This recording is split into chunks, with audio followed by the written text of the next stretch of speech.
Hola a todos, muy buenos días. Estamos analizando el versículo de Primera de Corintios capítulo 6 versículos 9 y 10 y estamos mirando allí una lista no para condenar a alguien, no es para sembrar más culpa de la que uno ya puede estar viviendo. Lo que quiero crear es una conciencia de que debemos permitir el proceso de santificación en nuestras vidas. Si nosotros no nos santificamos, no hay salvación. Si no nos santificamos, muchas bendiciones son retenidas, y es que no todas, la gran mayoría, porque otras vienen por gracia, cosas inmerecidas que nos llegan más por el amor de un buen papá como lo es Dios. Entonces, quiero animarlos a que entendamos eso, que yo estoy hablando de esto es para incluyéndome a mí. Todos debemos revisar estas áreas que están aquí en Primera de Corintios 6 9, 10, para ver si están en nosotros. Si están en nosotros, indican que hay áreas que necesitamos tratar con Dios, que necesitamos un proceso para quitar esos bloqueos que nos impiden arrancar estos pecados de nuestra vida. Entonces estamos viendo una lista bien interesante y cada semana estoy mencionando uno de estos personajes o estos comportamientos pecaminosos, por decirlo así, para que revisemos si está en nuestras vidas, porque es muy claro el texto y dice que si eso está en nuestras vidas y no hay un arrepentimiento genuino, entonces no podemos entrar en el reino de los cielos. Y como usted y yo queremos entrar, entonces vamos a revisar el tercer personaje. Hoy le toca el turno a los idólatras. ¿Qué es idolatría? Ha habido el primer mandamiento y el segundo mandamiento de los 10 mandamientos en Éxodo capítulo 20 van muy unidos, pero son diferentes. O sea, son de una misma familia, pero son diferentes. El primer mandamiento dice: no tendrás dioses ajenos delante de mí. Los dioses ajenos vienen a ser más abstractos, aunque uno puede terminar glorificando algo en la vida como más importante que Dios.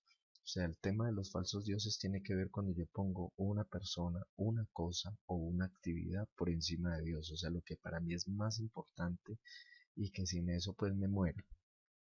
Bueno, pero el segundo tiene que ver más. El segundo es: no te harás imágenes. De hecho, es el mandamiento más largo en la Biblia, de los más largos, porque el más largo es el de guardar el día de reposo, pero este es muy largo.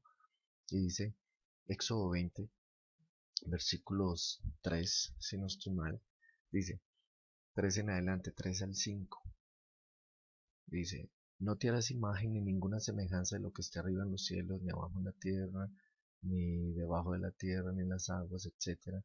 Y no te inclinarás a ellas, no las honrarás, porque yo soy el Señor, tu Dios fuerte, celoso, que visito esa iniquidad, esa maldad de los padres sobre los hijos hasta la tercera y cuarta generación de los que me aborrecen. Entonces vemos acá que hay una gran diferencia entre el primero y el segundo, aunque van muy de la mano. O sea, y esto genera confusión. Entonces, el primero tiene que ver con dioses más abstractos. Por ejemplo, el orgullo es un dios.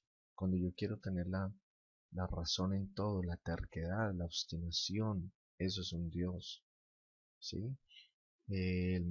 La ambición es un dios, etcétera. Entonces son más abstractos los del primer mandamiento, pero el segundo, que es el que vamos a tocar hoy, los idólatras, la idolatría tiene que ver con los ídolos que son hechos de material, de objetos.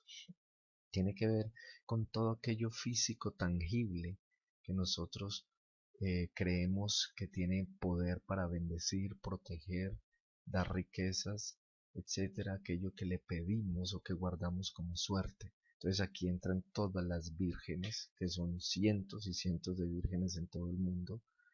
Aquí entran todos los cosas religiosos, objetos religiosos como escapularios, camándulas, etcétera. Entran todos los objetos de suerte, de agorero, la pata de conejo, la penca de sábila para suerte, ojo, no para otras cosas. Entra la, el dólar doblado, o sea, todas estas cosas que son agüeros. Entran los símbolos, símbolos satánicos y de nueva era. Todo lo que tenga un poder espiritual implícito a él, todo lo que ha sido asociado por siglos y siglos a religiones, que ha sido asociado a sacrilegios, a sacrificios, a rituales, etcétera. Y entran obviamente toda la santería, o sea, todo el listado de santos, que San Benito, San Jacinto, San Gregorio, etcétera, todo esto. La Biblia es muy clara en Primera de Corintios capítulo 10. El apóstol Pablo dice que esos objetos en sí no son nada, pero que al ser humano darle poder, o sea, darle, atribuirle que son sus ídolos, inmediatamente un demonio viene a posar en esos objetos. Entonces uno se vuelve red, literalmente, cuando adoramos cualquier ídolo, cuando le pedimos, cuando nos inclinamos, cuando creemos en esos ídolos, le estamos dando autoridad a un demonio sobre nuestras vidas, o a uno o a varios demonios. Entonces se pueden ver muy, en la Biblia vemos Dios cómo es bien estricto con la idolatría desde Génesis hasta Apocalipsis. Bien estricto. Él, en toda la Biblia vemos lo que más Dios condena y ataca y está siempre repitiéndole al pueblo, es hablando de esos falsos dioses y de los ídolos. Entonces, es muy importante. A Dios le ofende. Muchas personas quieren justificar su pecado de mil maneras, especialmente los católicos. Quieren decir que no, que es que ellos tienen los objetos y las imágenes, pero no es para adorarlas, que porque solo las tienen como un recuerdo. Otros dicen, no, pero es que en la Biblia cuando Dios hizo el templo, Él mandó a hacer unos querubines, unos ángeles, etcétera. Y se justifican. Usted no puede tomar algo que Dios haya hecho una vez en la Biblia, no lo puede tomar como una regla para toda la Biblia. Dios sí mandó a hacer el mobiliario del templo, y mandó a hacer unos querubines, y mandó a hacer unas cosas, pero Él no mandó a la gente que los adorara, y los mandó para mostrar, representar el cielo, con estas simbologías, hacerle entender al ser humano cómo es que operaba el proceso de acercarse a Él y todo lo que está involucrado. Los querubines tienen un significado para que pudiera entender Moisés lo que Dios quería transmitir, de cómo era el proceso de entrar al lugar santísimo, etcétera. Pero usted no vuelve a ver nada más cuando desapareció el templo y todo, no vuelve a ver a Jesús diciendo que había que establecer imágenes, estos símbolos, etcétera. No. Entonces, la otra, que yo tengo una foto que es para recordarme, que así como uno tiene una foto, pues qué pena, sí, las fotos son lindas y yo las tengo ahí, pero yo no necesito estar yendo cada rato a una foto para acordarme de mi papá que murió, lo llevo en el corazón, siempre me acuerdo de él. Entonces son excusas realmente, y muchas otras más que se inventan y cogen versículos fuera de contexto para justificar. No, yo lo animo a que mire más bien. Usted no puede tomar dos excusas fuera de contexto, dos versículos que sí puedan estar en la Biblia y malinterpretarlos, cuando el peso teológico doctrinal digamos, 100 versículos más en toda la Biblia están en contra de la idolatría. Dios no es un Dios de confusión, Dios es un Dios de orden. Entonces esta idolatría también puede llevarlo a uno cuando uno idolatra literalmente una persona. Y aquí puede entrar esa idolatría que se ve por jugadores, por cantantes, por actores, etcétera, por gente de la fama, etcétera. Eso puede llegarse a convertir en una idolatría, o sea, cuando ese es mi objeto de adoración, etcétera, lo que mueve mi vida, de lo que depende mi estabilidad emocional, de lo que depende mi alegría, todo eso se convierte en idolatría. La idolatría al dinero, etcétera, van muy de la mano con los falsos dioses. Entonces Dios aborrece esto, para Él es una abominación. Incluso en la Biblia de los católicos, en muchas partes habla, cuando digo la Biblia de los católicos es porque hay unos libros allí que no están en la Biblia nuestra. Y allí usted va a encontrar, por ejemplo, en Baruch capítulo 6, una fuerte reprensión contra las procesiones y los santos que se cargan en los hombros y que se ponen a que reciban polvo en las iglesias católicas. Entonces Dios es muy claro con el tema y debemos erradicar estos ídolos. Siempre que hay idolatría, hay pecado sexual. Van muy entrelazados. Siempre, siempre la idolatría terminará llevándonos a una herencia maldita de inmoralidad sexual. Entonces eso está en Romanos capítulo 1, está directamente, y usted lo puede ver a lo largo del Antiguo Testamento, que siempre que ellos hacían estos ofrecimientos a esas imágenes de ellos, imágenes femeninas y masculinas como la de Aceras, Tarot, Baal, siempre hacían sacrificios humanos, derramamiento de sangre, pero también hacían orgías.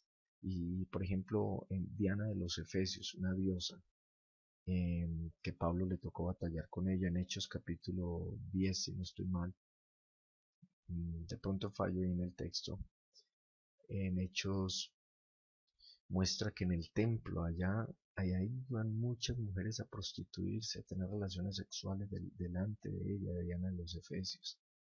Entonces, siempre, si en su vida hay una lucha de inmoralidad sexual, debe también revisar la idolatría que ha habido en su familia y en su vida para que pueda cortar esto.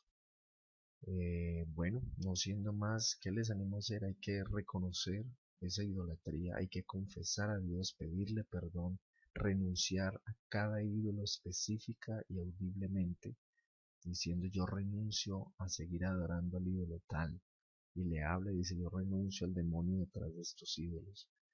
Eh, Perdonar a su familia y cancelar toda la idolatría generacional que ha habido.